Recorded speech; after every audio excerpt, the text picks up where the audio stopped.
ଆଜି ଥିଲା ବାଲିଯାତ୍ରାର ଦ୍ୱିତୀୟ ଦିନ। ଆମେ ଗାଁ ଟୋକା ସବୁ ଯାଇଥିଲୁ ବାଲିଯାତ୍ରା ବୁଲିବାକୁ।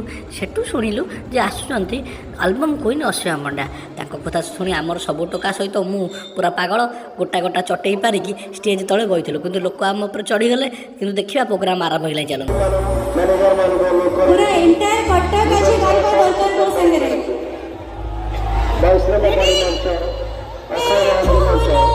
ସମସ୍ତ ମଞ୍ଚରେ ଇଭେଣ୍ଟ ମ୍ୟାନେଜରକୁ ମୋ ଗାନେ ପତରେ ଏମିତି ହୁଏ ସତିକେ ହେ ଭଗବାନ, ଇଏ କ'ଣ ହେଇଗଲା? ଆମ ମୁଣ୍ଡରେ ଚଡ଼କ ପଡ଼ିଗଲା। ଦେଖନ୍ତୁ ଅସୀମା ପଣ୍ଡାଙ୍କ ମାଇକ୍ରୋଫୋନ୍ ଆଉ କାମ କରୁନି, ଆସୁନି ଜମା କାନକୁ ଆଉ ସାଉଣ୍ଡ। କ'ଣ କରିବୁ? ଆମ ଦୁଃଖରେ ସବୁ ଭାଙ୍ଗି ପଡ଼ିଲୁ। କେତେବେଳୁ ଆଠେଇ ପେଟେଇ ବସିଲୁ ଅସୀମା ପଣ୍ଡାଙ୍କ ଗୀତ ଶୁଣିବୁ, ତାଙ୍କୁ ଟିକେ ଦେଖିବୁ ବୋଲି। ହେଲେ ସବୁ ସ୍ୱପ୍ନ ଆଜି ଛାରଖାର କରିଦେଲେ ଏ କମିଟି ବାଲା।